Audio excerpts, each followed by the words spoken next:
Olá pessoal, estamos iniciando agora a nossa terceira videoaula. Hoje é 16 de maio de 2020.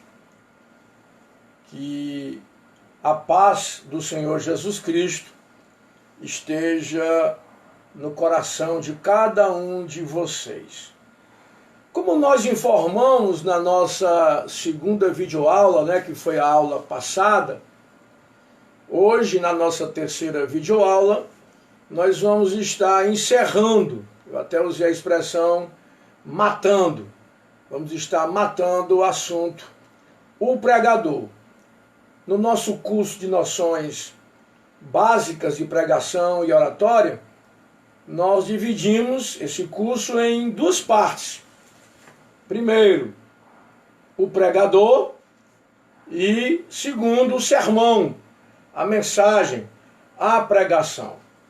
Porque nós temos que entender, e isso é básico, não existe pregação sem o pregador.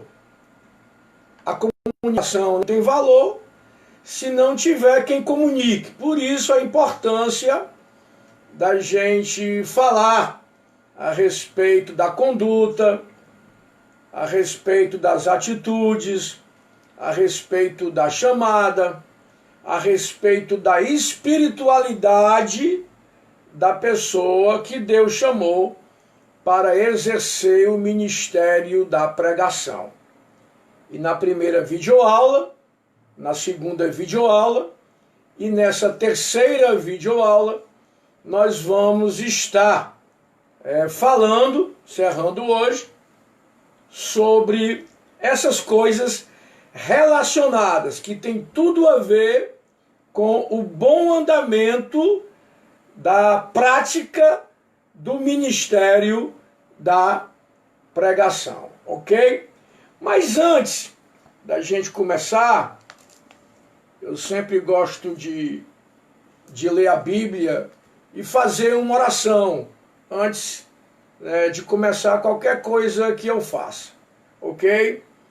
E eu gostaria de ler um texto muito conhecido, principalmente entre nós que somos pregadores. Esse é um texto muito conhecido, muito querido, muito amado.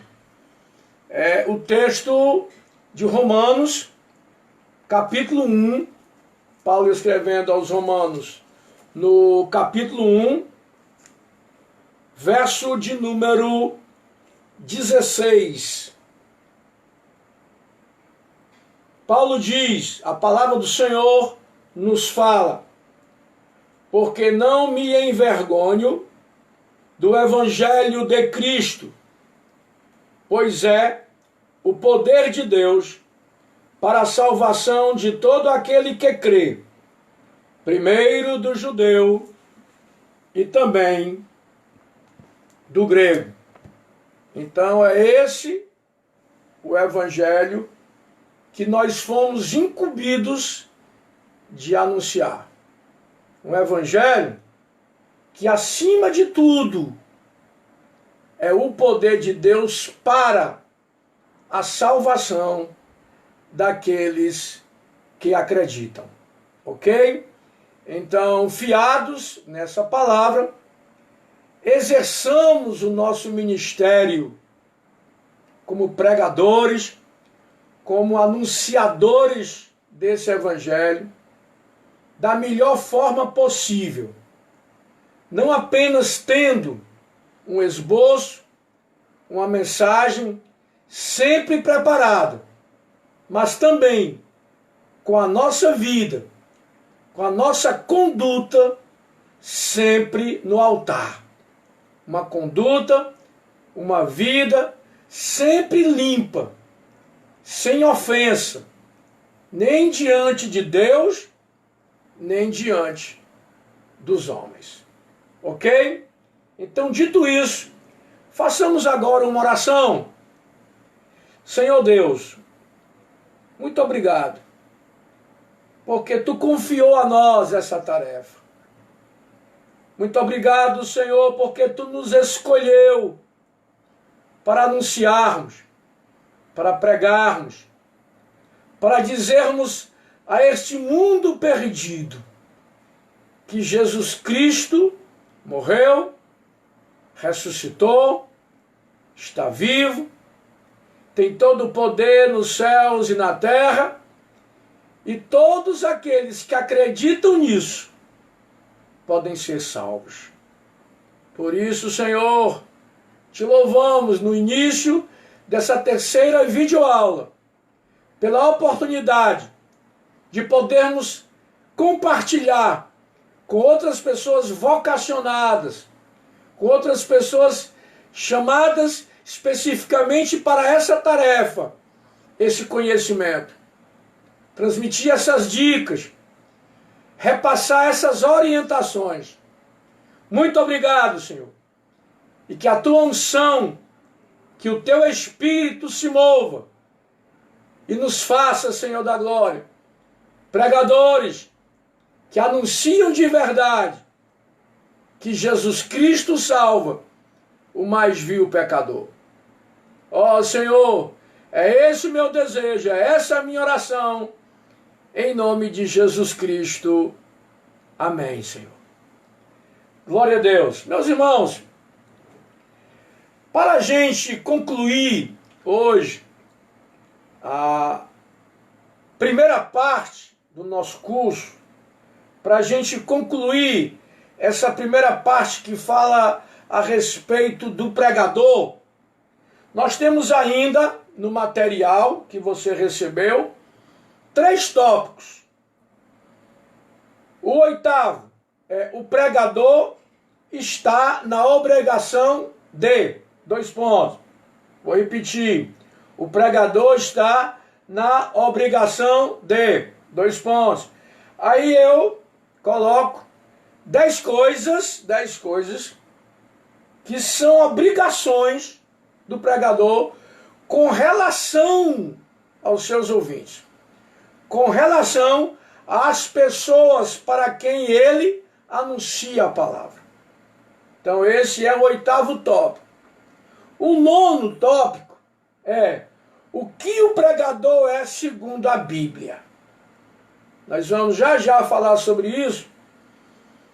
E eu acredito que você vai se maravilhar daquilo que você é para Deus.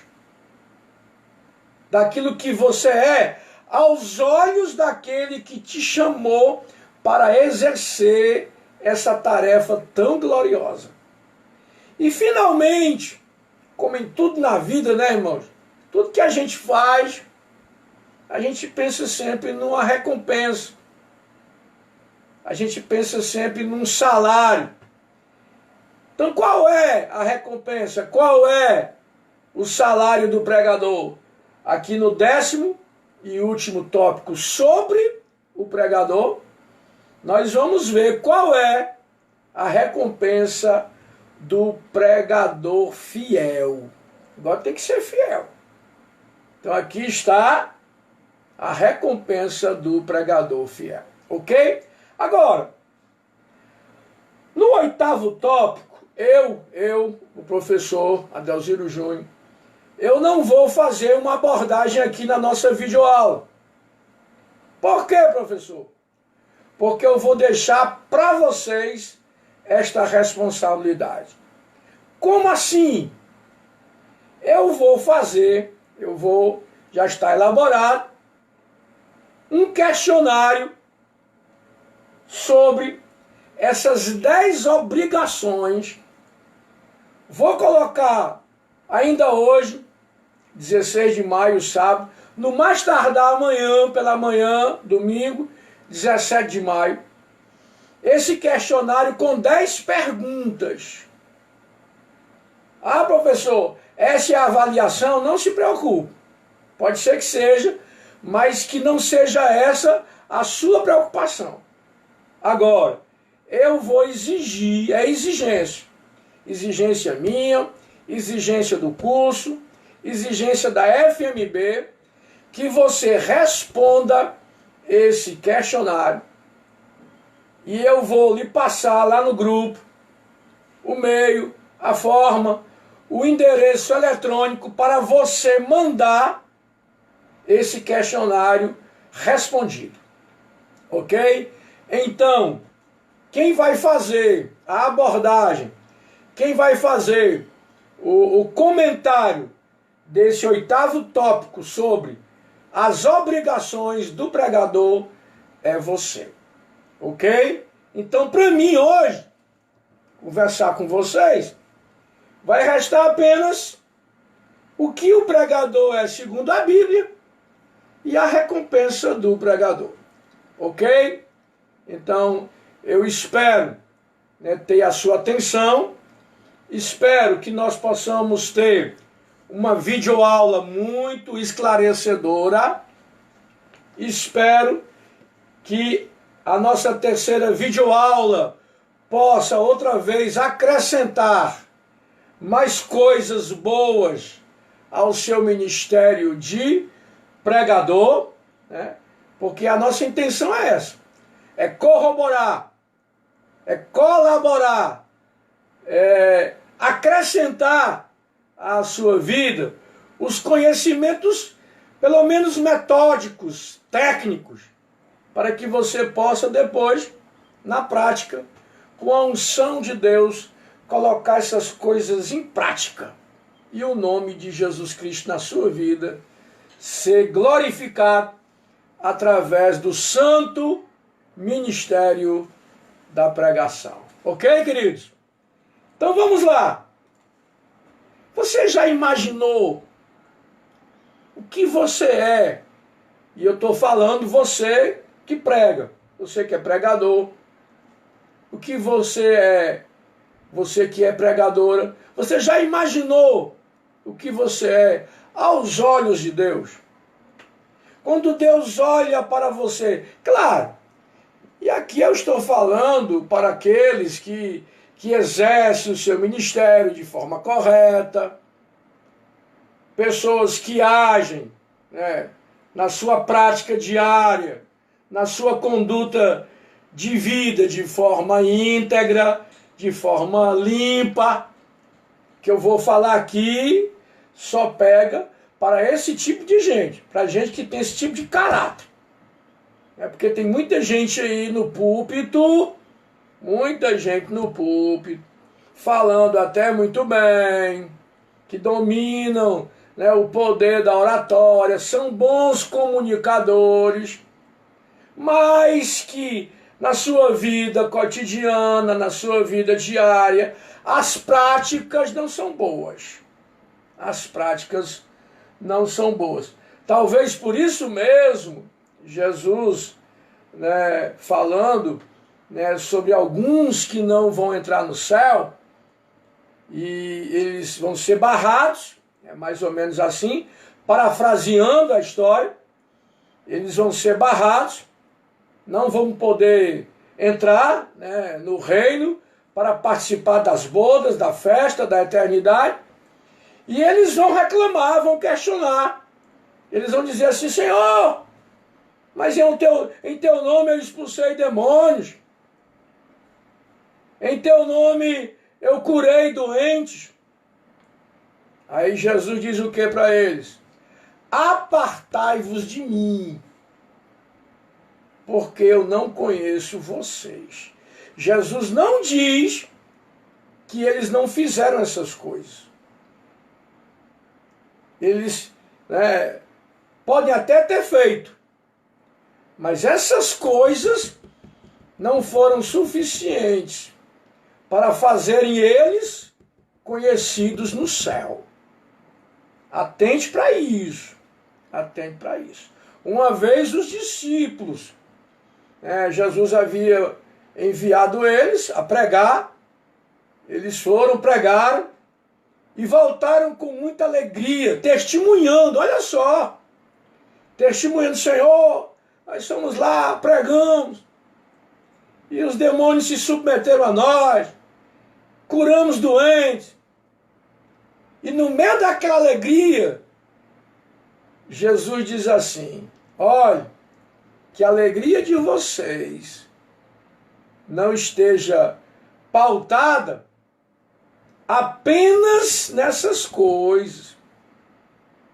Que a alegria de vocês, em primeiro lugar, esteja pautada, porque o vosso nome está escrito no livro da vida.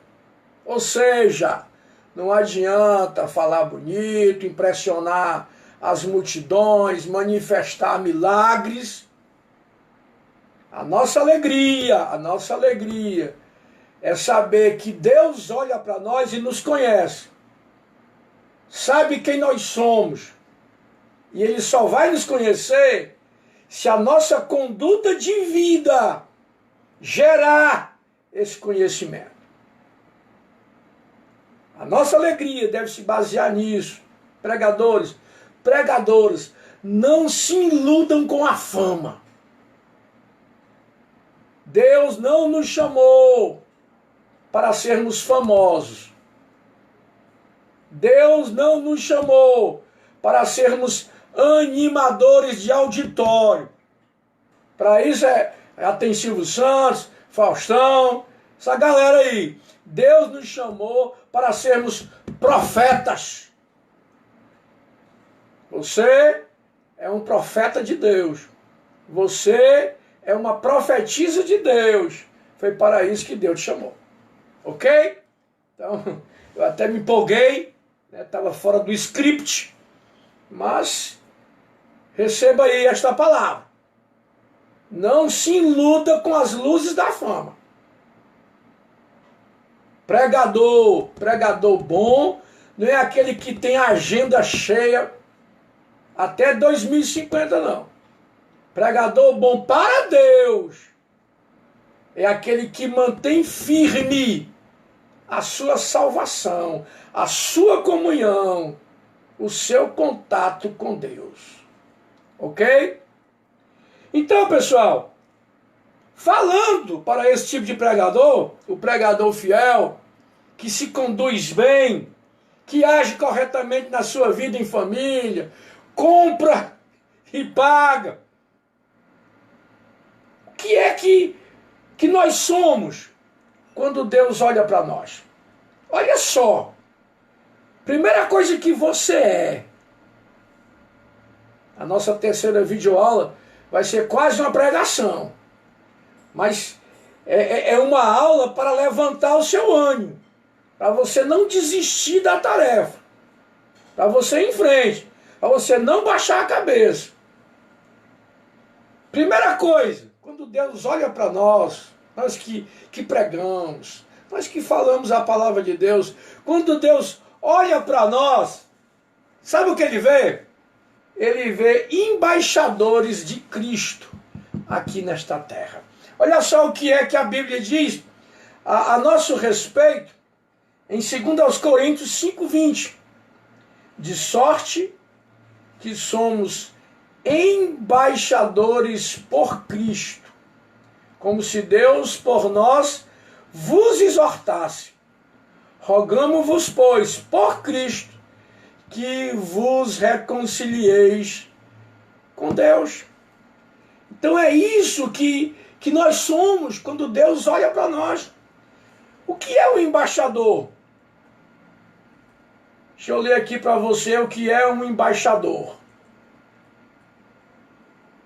O embaixador, ele é um representante legítimo de um país em um outro país. Ele é a representação legítima que um país tem em um outro país. Ou seja, quando a Bíblia diz que nós somos embaixadores, ela está chancelando aquilo que nós somos. Nós somos os representantes legítimos da pátria celestial aqui nesta terra. Uma vez eu ouvi uma mensagem do pastor Gessé Góes, ele pregou usando o seguinte tema. Igreja, uma agência do céu aqui na terra. E é verdade. Corroboro com a mensagem desse tema. A igreja é a legítima agência do céu nesta terra. E dentro dessa agência legítima do céu na terra, eu digo isso sem medo de estar me exaltando. Nós, os pregadores legítimos, nós, os pregadores que ainda temos vergonha na cara, nós somos os mais legítimos agentes de Deus aqui nesse planeta. Então, meu irmão, não desista, não pare. Que a palavra de Deus continue sendo anunciada, falada, profetizada através de você. Deus conta contigo. Deus, guardadas as devidas proporções, né? Mas Deus precisa de nós, profetizando, anunciando, fazendo reverberar a sua palavra aqui nesse planeta. Atente para o que Jesus falou quando estava entrando triunfantemente em Jerusalém. Se eles não clamarem, as pedras vão clamar no lugar deles. Meu irmão, não deixe que uma pedra fale no seu lugar. Não se cale. Continue bradando. Continue fazendo que a mensagem de Deus seja ouvida aí onde você está. Aí onde você está em Quiterianópolis, em Solonópolis, aqui em Fortaleza, em Maranguape, aonde esta videoaula for vinculada, aonde Deus mandar você, Deus te fez representante legítimo dele aqui nesta terra. Nós somos embaixadores e nada nem ninguém vai nos parar, ok?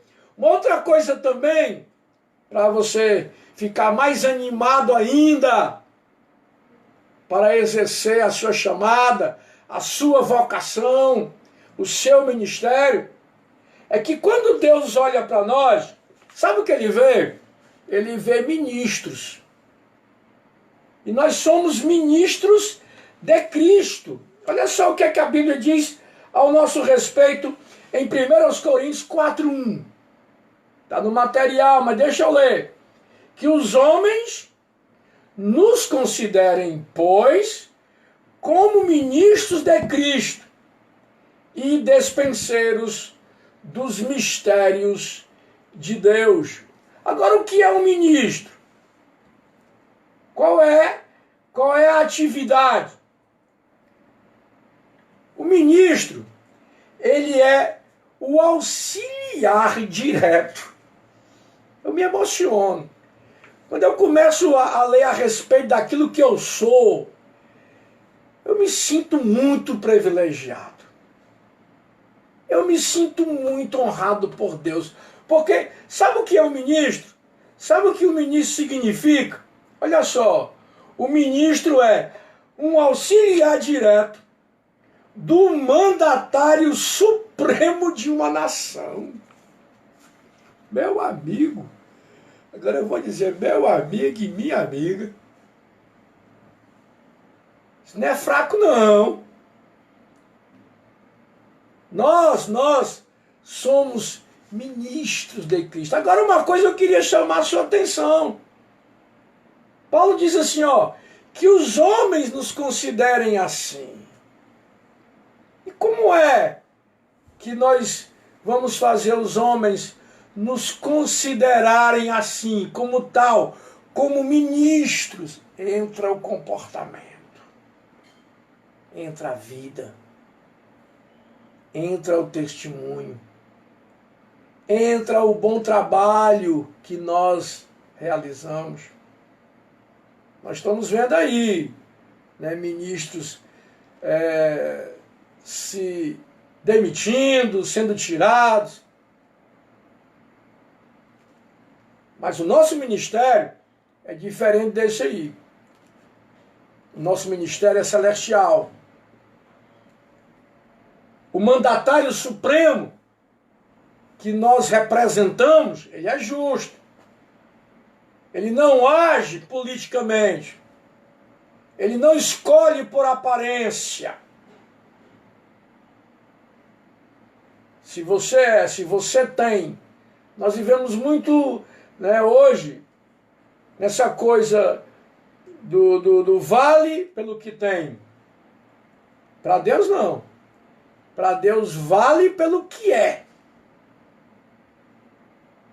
Para Deus vale pelo que é. Ainda que as pessoas não consigam ver. Samuel quase se enganava quando foi ungir o novo rei de Israel. Porque ele se deixou levar pelo que estava vendo, pela aparência. Eliabe era o único que ele estava vendo na hora que tinha a aparência de rei. E ele quase metia os pés pelas mãos. Ainda bem que em perfeita comunhão com Deus, Deus o alertou, disse que nenhum dos que estavam ali na casa era o seu escolhido. Aí Samuel pergunta a Jessé se há algum outro filho. Aí é que ele se lembra do moço, do adolescente, do jovem Davi que estava lá no campo, pastoreando as ovelhas da família. Manda chamar, e não está assim na Bíblia não, mas eu vou parafrasear. Porque se eu fosse Deus, eu tinha feito isso com Samuel. Tá vendo aí, Samuel, esse menino que está vindo aí, isso nem parece com o rei, né, meu irmão? Ninguém dá nada por esse moleque, rapaz. Né, Samuel? Parece com o rei, parece nada, senhor? Pois é. Parece não, mas é. Porque, Samuel, eu não vejo como vocês veem. Samuel, eu prescruto o coração. Eu não vejo o que a pessoa tem na sua aparência. Eu vejo o que a pessoa é na sua íntegra, na sua alma, no seu caráter. Então, que os homens nos considerem. Nós somos ministros? Sim, somos. É uma honra? É. É para dar glória a Deus por isso. Mas nós temos que fazer com que as pessoas nos considerem. Aí passa a nossa vida. Aí entra as nossas atitudes, o nosso comportamento. Como nós lidamos? Porque tem muita gente que no altar é uma coisa. Tem uma música que eu estou ouvindo muito ultimamente, até porque é um alerta para mim mesmo. A música é Quem é Você? Quem é você depois do domingo, depois daquela mensagem, depois daquela ministração de louvor, quando você volta para casa, que ninguém está ali perto com você, que ninguém lhe vê. Quem é você? Quando ninguém lhe vê, quando ninguém está por perto. Quem sou eu? Quem é você? Que as pessoas nos considerem. Vai depender de nós. Deus nos faz ministros. Mas nós temos que nos manter ministros. Ok? Uma terceira coisa. Que quando Deus olha para nós, Ele vê em nós. Que nós somos. Uma terceira coisa. Ele vê em nós dispenseiros dos mistérios de Deus. E ele, na sua palavra, diz isso a nosso respeito, mais uma vez, em 1 Coríntios 4:1, que os homens nos considerem, pois, como ministros de Cristo e despenseiros dos mistérios de Deus. O que é um dispenseiro? O dispenseiro é aquela pessoa, hoje eu acho que a palavra que se usa mais é almoxarifado, né? Mas é a pessoa que fica na dispensa. A dispensa o lugar, e até pouco tempo foi o lugar, onde se guardavam os mantimentos. Principalmente se guardava os alimentos perecíveis. Então, quando Deus olha para nós, Ele vê pessoas responsáveis pelo alimento, responsáveis pelo pão que Ele manda do céu. E nós somos as pessoas, nós pregadores, nós somos os dispenseiros.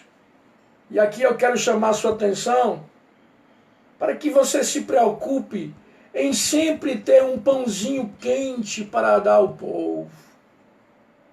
Que tem hoje pregador que fica só replicando o que ouviu dos outros. Claro, alguém já disse, e de certa forma, eu entendo que é assim mesmo, quase tudo nesta vida, de alguma forma, é um plágio. Porque mesmo aquelas coisas que você cria, muitas vezes, você cria a partir de uma outra coisa que você viu, ouviu. E isso é legítimo. O que nós não podemos ser é papagaios. O que tem de pregador papagaio que só repete o que ouve dos outros. Meu irmão, peça inspiração a Deus.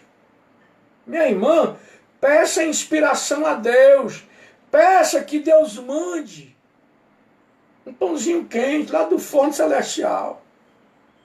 O povo está precisando de alimento, de comida.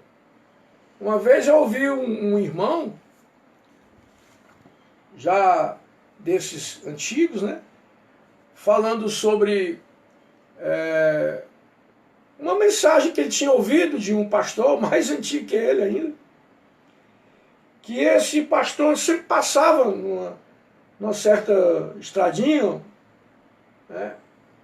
E ele vinha na sua bicicletazinha, e sempre era a mesma hora.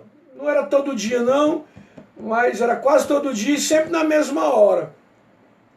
E sempre que ele passava num certo lugar, ele disse que via um gado, boi, vaca, se aproximando de um certo lugar na cerca. Sempre naquele mesmo horário.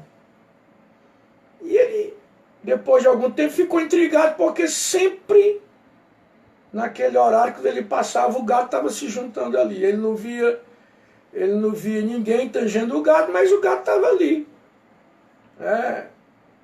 se aproximando ali da cerca. Um dia, ele atrasou um pouco, passou um pouco mais tarde. Quando ele passou naquele mesmo lugar que o gado aglomerava, ele viu por quê. O gado estava ali aglomerando e fazia isso naturalmente, todos os dias, porque ali vinha uma pessoa colocar alimento para eles. E o gado já sabia a hora, o local, não precisava ninguém chamar, naturalmente eles vinham. Eu não estou comparando aqui as pessoas com gado, mesmo porque esse negócio de comparar a gente com gado aí politicamente pode dar problema. Mas, o que eu estou querendo comunicar para vocês é que as ovelhas, vamos usar essa expressão, as ovelhas de Jesus, elas gostam de se aglomerar em lugares aonde há alimento, aonde há a palavra. Então tenha um alimento bom, saudável, fresco, para oferecer ao povo. E eu lhe garanto que você sempre vai ter uma plateia cativa. Você sempre vai ter um público fiel. Porque essas pessoas vão saber, com o tempo, elas vão entender que com você sempre há uma palavra boa, saudável, fresquinha, vinda de Deus. Nós somos dispenseiros. Nós temos a chave da dispensa. Vamos usar e vamos alimentar o rebanho, vamos alimentar o povo com o pão que vem do céu. Uma outra coisa que Deus vê quando olha para nós é que nós somos defensores da fé. Olha só o que é que a Bíblia fala a esse respeito, ou ao nosso respeito, em Filipenses 1,7. Vamos lá. Filipenses, capítulo 1, verso 7. Como tenho por justo sentir isto a respeito de vós todos, porque vos retenho em meu coração, pois todos vós sois participantes comigo da graça, tanto nas minhas prisões, como na defesa e confirmação do Evangelho. Nós, como pregadores, precisamos também atentar para isso. O pregador, ele tem a obrigação de ser um apologista, um apologeta. O que é isso, professor? O que significa essa palavra? Apologista, apologeta. É alguém que argumenta em defesa da fé. Para isso, nós temos que conhecer a Bíblia. Nós temos que conhecer a palavra. Pedro diz isso. Que nós precisamos dar algumas vezes às pessoas a razão da nossa fé. Ou seja, nós não podemos ficar só naquela de, né, eu digo isso porque eu sinto que é isso. Nós gostamos muito de espiritualizar tudo. Mas tem algumas coisas que nós precisamos entender que precisam ser racionalizadas. Começa logo pelo culto. Paulo diz aos romanos que o culto tem que ser racional. O que é isso? O que é que Paulo está dizendo? É que eu tenho que cultuar com as emoções, sim, mas saber por que eu estou fazendo aquilo. Qual é a razão ou as razões que me motivam a fazer aquilo? Por isso você precisa, né, como defensor da fé, saber arrazoar, saber dar as razões para que a pessoa acredite naquilo que você está pregando. Então, para isso, meu irmão, tem que conhecer a palavra. Tem que conhecer a palavra e tudo que gravita em torno dela. Porque tem muitas coisas que, quando a gente lê um texto, a gente só vai entender se a gente conhecer, por exemplo, a cultura, a história, a sociedade daquele momento. Por exemplo, um texto lá de Coríntios, depois vocês procuram, está lá quando Paulo fala sobre o tamanho do cabelo das mulheres. Interessante que quando Paulo se refere a isso, e só fala isso única e exclusivamente para a comunidade cristã de Corinto.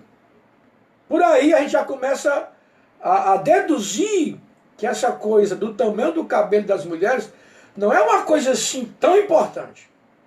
Porque senão ele teria falado para todas as igrejas para quem ele mandou as suas cartas. Teria instruído aos pastores Timóteo e Tito nas suas cartas para instruírem também os membros de suas igrejas a respeito disso. Mas em nenhuma outra carta de Paulo nós encontramos nenhuma recomendação sobre isso.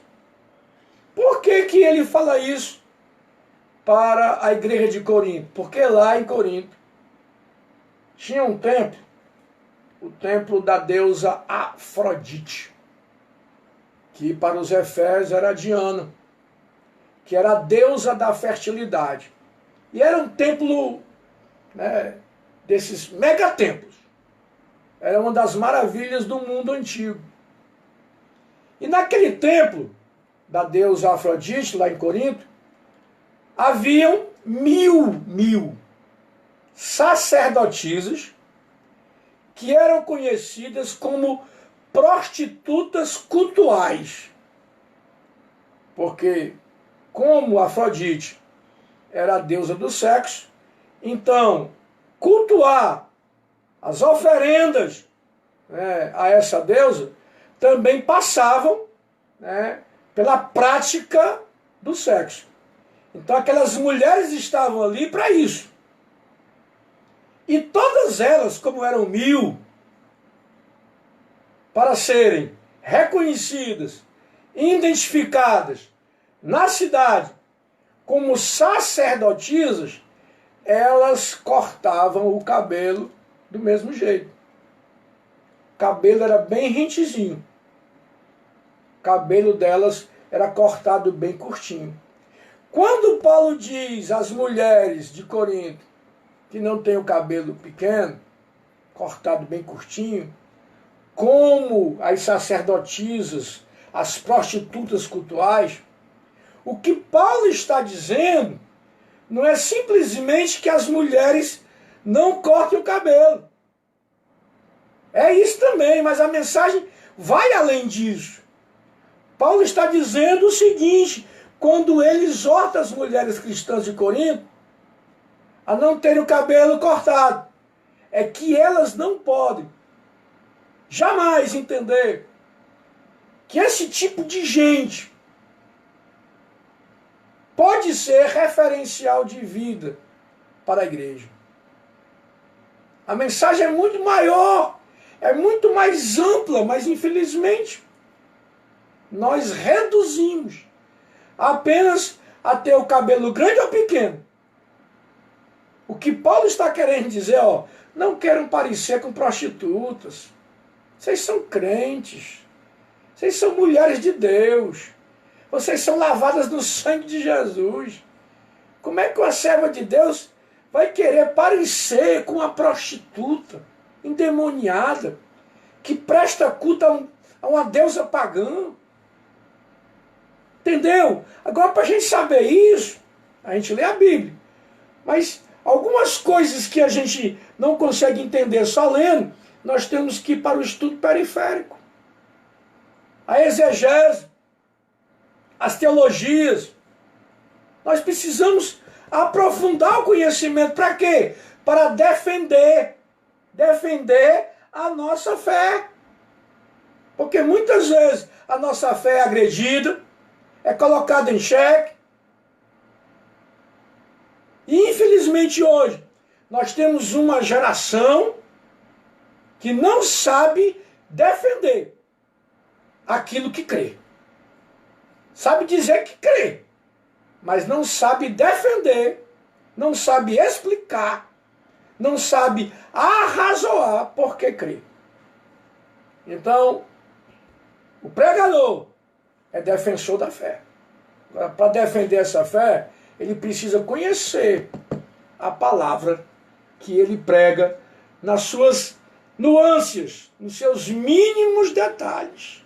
Ok? Vamos adiantar. Quando Deus olha para nós também, isso aqui é Isso aqui é forte. Quando Deus olha para nós, Ele vê também servos do seu povo. Servos do povo de Cristo. Vamos ver o que é que a Bíblia nos diz a respeito disso aqui. 2 Coríntios 4, 5. Olha só. Pois não nos pregamos a nós mesmos, mas a Cristo Jesus como Senhor, e a nós mesmos como vossos servos por amor de Jesus. Meu irmão, eu vou dizer com todas as letras.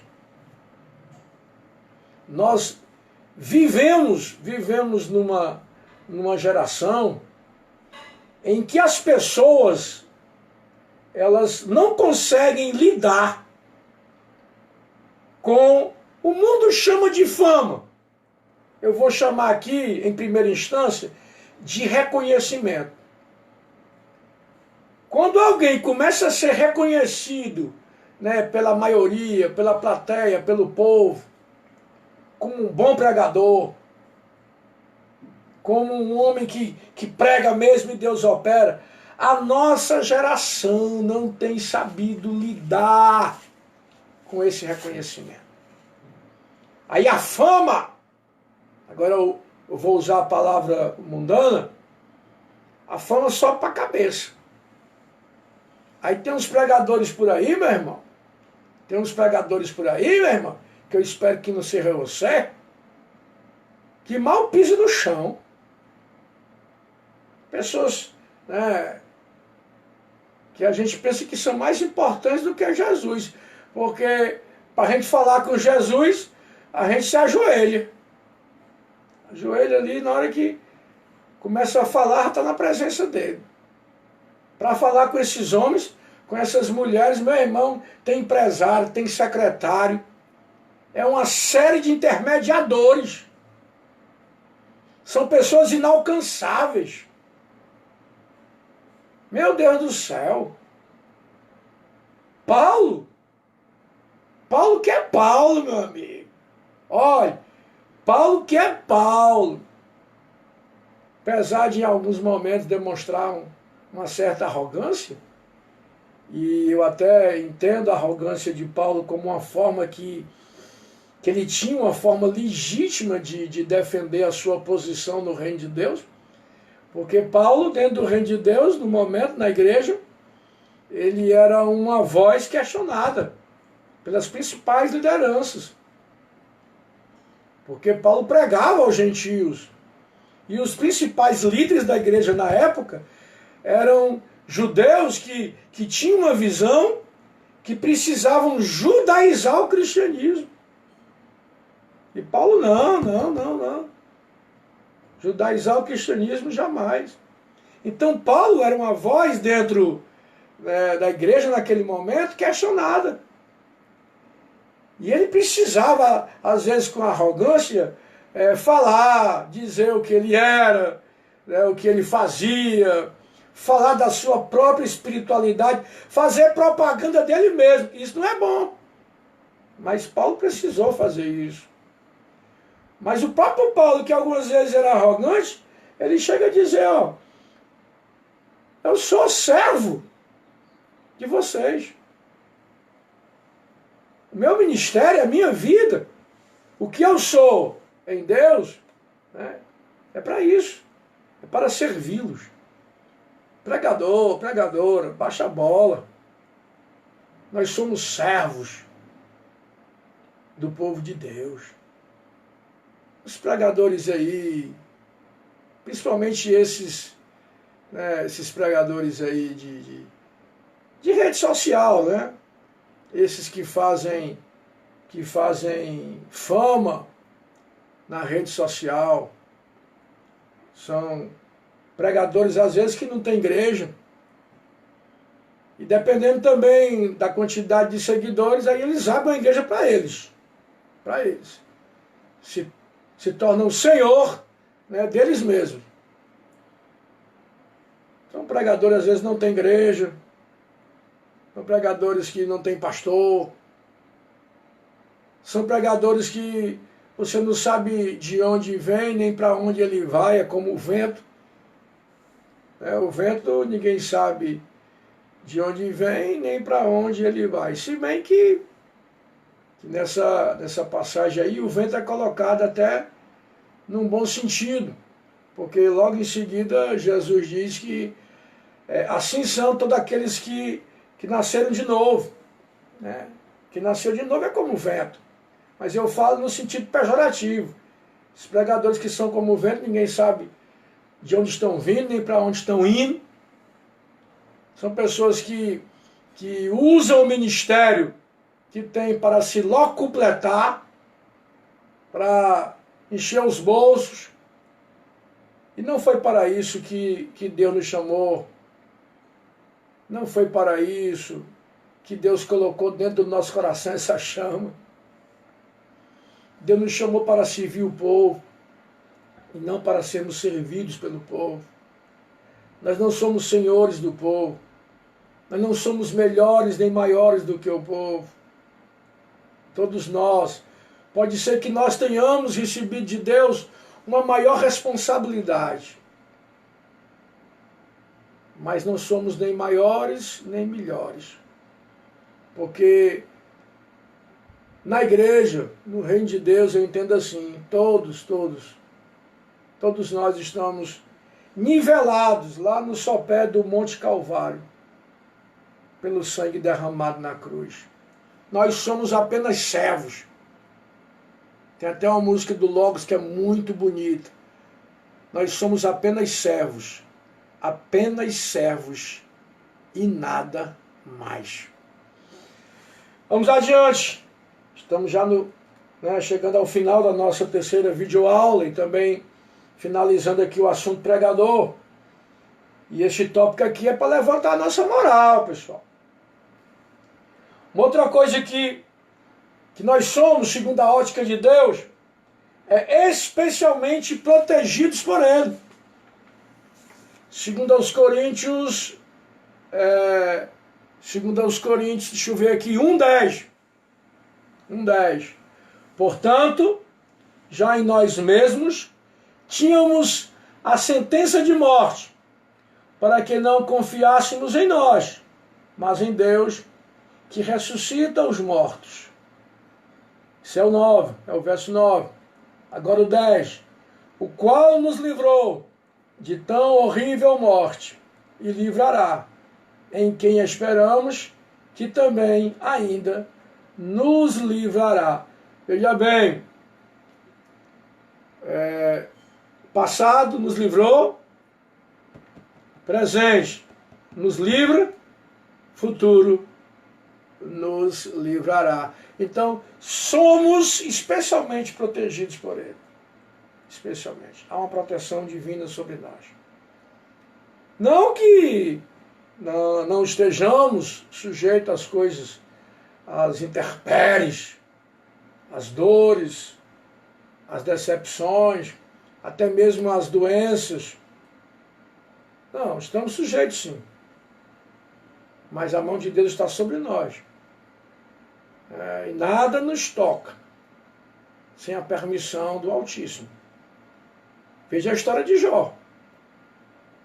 Veja a história de Jó e pode se colocar, se você for fiel, se você é um homem de Deus, uma mulher de Deus, pode se colocar no lugar de Jó nesse aspecto.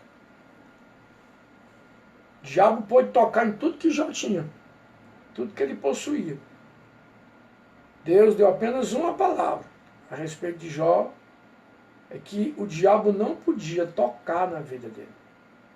A minha vida, a tua vida, pertence a Deus. Se sinta como pregador, como vocacionado, como chamado, como alguém que Deus escolheu. Você tem uma proteção especial de Deus. Não vá também, por conta disso, tentar a Deus. Tentar a Deus. Tome os seus cuidados. Não seja uma pessoa precipitada. Às vezes, por exemplo, mas eu sou uma pessoa especialmente protegida por Deus. Aí eu faço uma viagem, vou no meu carrinho, uma viagem de 300 quilômetros. Aí termino de pregar no domingo, depois do culto, já tarde, já cansado, meio sonolento, mas diga assim, não, mas eu vou para casa, Deus me protege, Deus me guarda. Aí não, é precipitação. Se você está cansado, se você está sonolento, mesmo depois de ter feito uma tarefa divina, que foi pregar o Evangelho, você resolve dirigir 300 quilômetros, cansado, no sono, aí você está sendo precipitado. Não coloque qualquer desgraça que venha acontecer na conta de Deus, não. É responsabilidade sua, minha. Então nós temos que ter os nossos cuidados com a saúde, né? A gente sabe, né? As alimentações que podem prejudicar o nosso corpo. Eu que já tenho uma certa idade, apesar de ter essa cara aqui de garotão, mas já estou chegando nos 60, eu sei que para mim algum tipo de alimentação, por exemplo, coisa muito salgada, porque eu tenho uma tendência até histórica, meu pai, a minha mãe eram hipertensos, eu também tenho uma tendência à hipertensão, eu tenho que ter cuidado, comida salgada demais, né?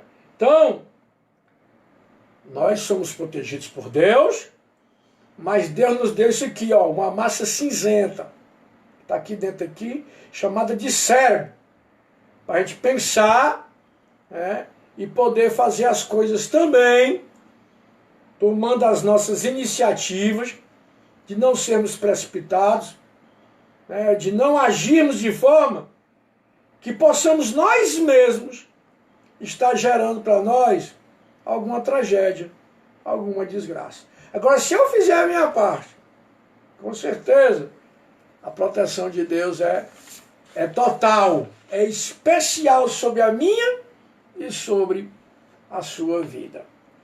Vamos lá, para a gente terminar essa parte aqui e irmos para a recompensa. Estamos quase, parece-me que nos 60 minutos já, né, da videoaula. Uma última coisa aqui, que nós somos na ótica de Deus, é vaso de barro. Olha só, o vaso de barro. O que é que a Bíblia vai dizer? Em 2 Coríntios 4, 7. Temos, porém, este tesouro em vasos de barro, para que a excelência do poder seja de Deus e não da nossa parte. Mais uma vez aqui, entra aquela coisa da arrogância, da soberba, do orgulho, do não sabermos lidar com o reconhecimento, com os aplausos, com os elogios, com a fama.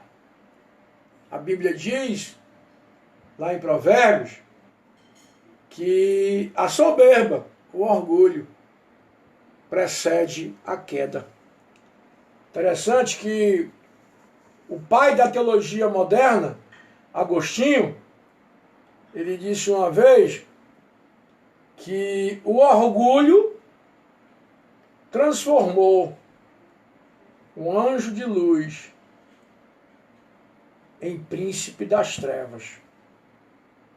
E a humildade, o se humilhar, o reconhecer as suas próprias limitações e se colocar nas mãos de Deus, segundo Agostinho, parafraseando ele, tem transformado verdadeiros demônios, verdadeiros filhos das trevas, em anjos de luz. E claro que essa última referência, ela se refere a nós. Nós, quando reconhecemos as nossas limitações,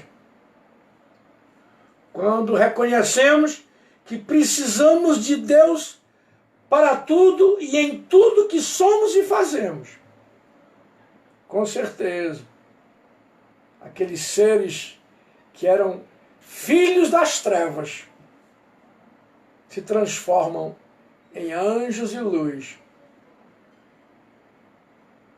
Isso se aplica a nós, a você e a mim.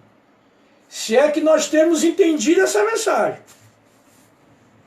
Cuidado, nós somos apenas vaso de barro. Está aqui hoje, pode se quebrar.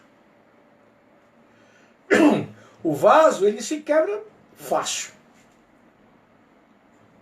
Cuidado aonde você coloca a sua vida. Porque se você colocar num lugar que todo mundo assim frequentemente passa ali e roça e bate, você pode ter aquele seu objeto, aquele seu vasozinho, aquele seu bibelô, né, de casa, ele pode tombar, cair e se quebrar. Do mesmo jeito é a vida da gente. Vamos ter cuidado aonde nós colocamos esse vaso de barro. Vamos colocar nas mãos de Deus. E vamos entender que tudo que acontecer através de nós, se você orar e Jesus curar, glória a Deus. Se você estender a mão e alguém opresso pelo diabo, por demônios, for liberto, glória a Deus. Costumo dizer, irmãos, e é mais ou menos assim. Se eu pregar e não der certo, a culpa é minha. Que não orei, que não me preparei, que não busquei a orientação de Deus para pregar uma mensagem boa para aquele povo. Agora, se eu pregar e der certo, a glória é de Deus. Quando eu erro, a culpa é minha. Quando eu acerto, glória a Deus. Tem que transferir para Deus a glória. Amém? Tudo isso Deus colocou em vaso de barro, para que a excelência da glória seja dele e não de nós.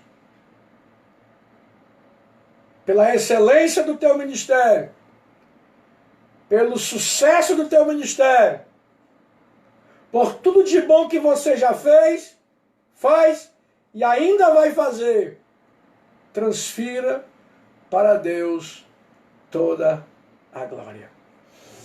E para a gente matar o assunto pregador, o que nós vamos ganhar com esse negócio de pregar o evangelho? Qual é a nossa recompensa? Rapidinho, pessoal, para a gente já encerrar. Nós vamos ganhar pelo menos 3 coisas. A confiança de Deus, o galardão e a coroa de glória. Quando eu falei aqui confiança de Deus, e o texto está aqui, deixa eu ver, Mateus 24, 47, mas eu vou ler desde o 45. Estou apontando aqui porque está na tela aqui do notebook. Quem é, pois, o servo fiel e prudente que o Senhor pôs sobre os seus serviçais para a tempo dar-lhes o sustento? Bem-aventurado, ou seja, feliz, aquele servo a quem o seu Senhor, quando vier, achar assim fazendo. Em verdade vos digo que o porá sobre todos os seus bens. Ou seja, o Senhor aqui, ele diz que ele vai abençoar aquele servo em quem ele pode confiar. Deu a ele alguma tarefa, deu a ele alguma atividade para ser realizada e ele cumpriu bem direitinho. Fez prosperar aquela tarefa, aquele trabalho. Diferentemente daquele que recebe a tarefa e só faz, né, o feijão com arroz ali.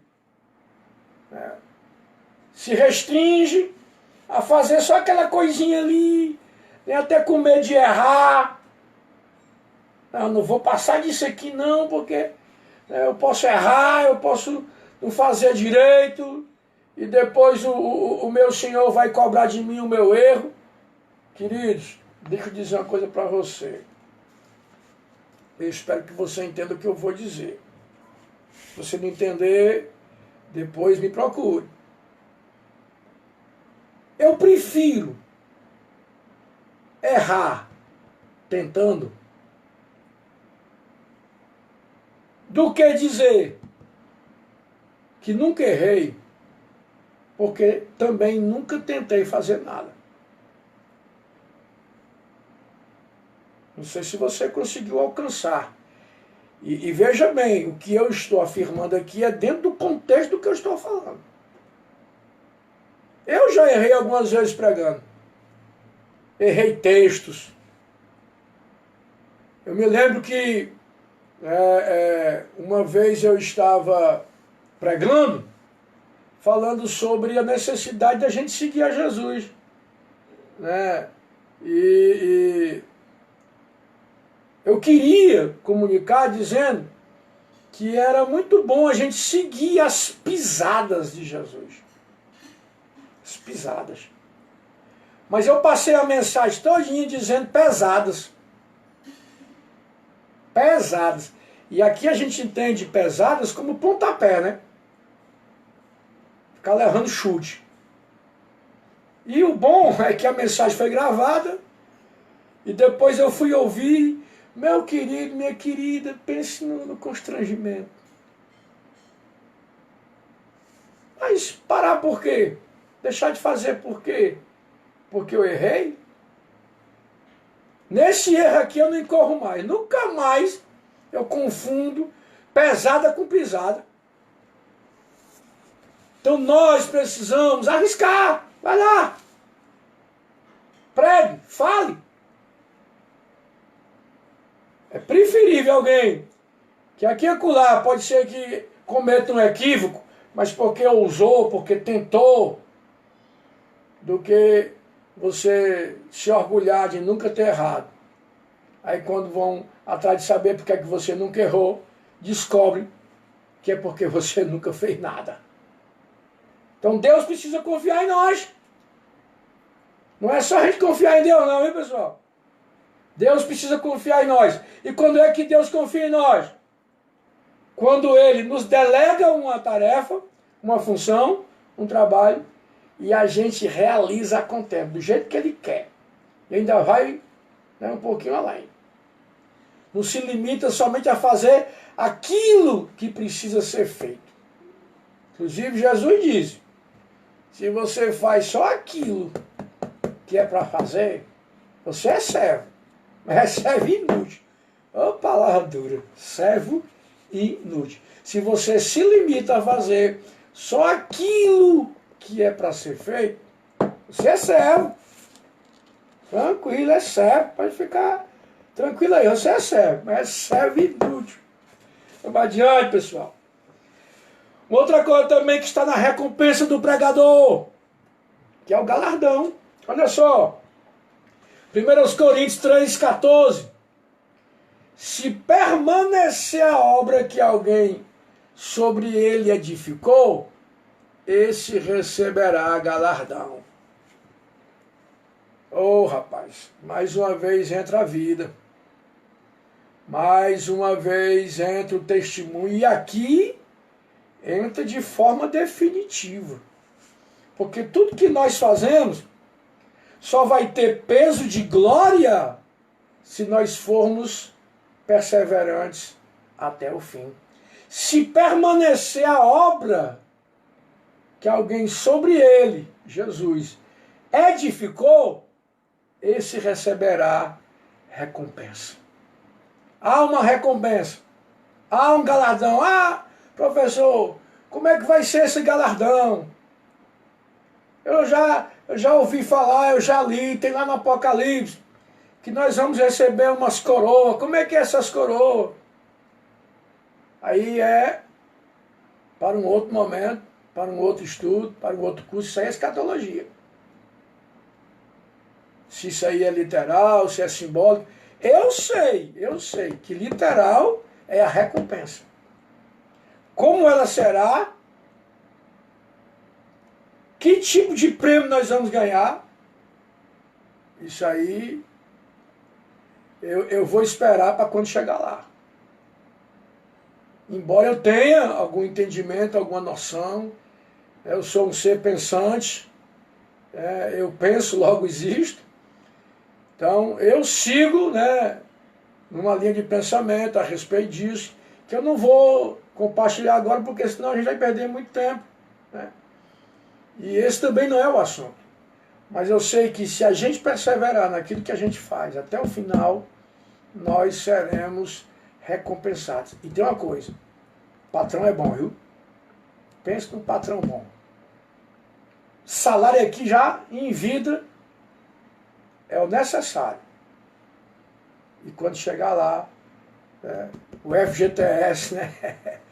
É mais ou menos assim, o FGTS que a gente vai poder sacar, vai depender da obra que a gente fez aqui na Terra.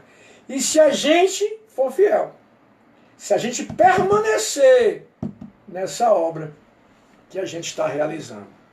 E finalmente, nós vamos receber a coroa de glória. Primeira de Pedro 5,4. E quando se manifestar o sumo sacerdote, recebereis a imarcessível coroa da glória. Nós vamos ser coroados. Interessante que é uma linguagem simbólica, né? Coroação, né? Era uma coisa cultural entre os romanos, né? Quando os generais chegavam das suas campanhas vitoriosas, então eles faziam aquele cortejo, aquele desfile pela cidade, eram recebidos pelo imperador, e o imperador, né, simbolicamente os coroava, porque ali mostrava, né, que aquele general que recebeu, né, uma tarefa, que recebeu uma missão, foi, né, conseguiu cumprir a missão e voltou vitorioso. Então é isso. A coroa de glória é a recompensa daqueles que vão estar cumprindo a sua missão de vocacionados, de chamados. Jesus vai nos coroar lá na pátria celestial. Nós vamos ser coroados, né? Nós vamos receber, né, essa honraria do nosso grande general. Ele vai coroar cada um daqueles que cumpriram a sua missão e voltaram para casa triunfantemente. Ok? Que bom ter estado com vocês nessa outra videoaula. Feliz por poder estar cooperando com o ministério de vocês, com a chamada de vocês. Sempre lembrando da preocupação do momento que nós estamos vivendo. É um momento muito difícil, mas nós temos que manter, né, o ânimo. Temos uma missão, nós que somos pregadores, temos uma missão diferenciada. Nós não podemos deixar que o ânimo da tropa desfaleça. Tenha sempre uma boa palavra para as pessoas próximas a você, começando dentro da sua casa. Se você, né, está em algum grupo de igreja, sempre tenha uma palavra de ânimo. Nunca tenha uma palavra assim de pessimismo. Por mais que, né, o momento que nós vivemos seja grave, um tanto quanto desesperador, né, é um terror que nós estamos vivendo, né? Mas deixa eu encerrar com o Salmo 23, verso 4. Ainda que eu andasse pelo vale da sombra da morte, não temeria mal algum, porque tu, Senhor, estás comigo. Então compartilhe isso com outras pessoas. É confiado nessa presença, na presença de Deus em nós, que nós vamos atravessar esse vale de sombra de morte. Vamos chegar lá no final e vamos testemunhar que nós sobrevivemos, ok? Então, pessoal, eu vou estar postando, né, o questionário lá no nosso grupo de WhatsApp. Gostaria que vocês participassem mais do grupo de WhatsApp. eu vou até sugerir que a gente se apresente. Vamos nos apresentar, vamos colocar uma foto nossa, né? Se você não tem nenhuma foto aí a apresentar, bata aí uma foto, se arrume, toma um banho. Mande aí alguém bater uma foto sua aí. Tô brincando, pessoal. É que eu sei que você tem N fotos aí, né, muito bonitas, muito bem trabalhadas. Mas vamos postar. Vamos postar, nos apresentando. Eu sou o Adelziro. Eu vou postar uma com a minha esposa. Eu sou Adelziro, aqui é a irmã Graça, minha esposa. Sou pastor na Assembleia de Deus, né? Sou crente há tantos anos, né?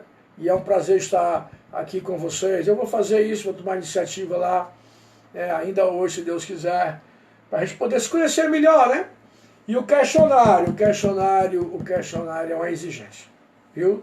Ainda hoje ele vai estar lá, no mais tardar, amanhã pela manhã. Deus abençoe a todos vocês. Lembrando que a nossa próxima videoaula vai estar já na plataforma quarta-feira que vem, viu? Aí já vamos estar começando a aprender a elaborar um sermão, a preparar um esboço de uma pregação. Quarta-feira que vem.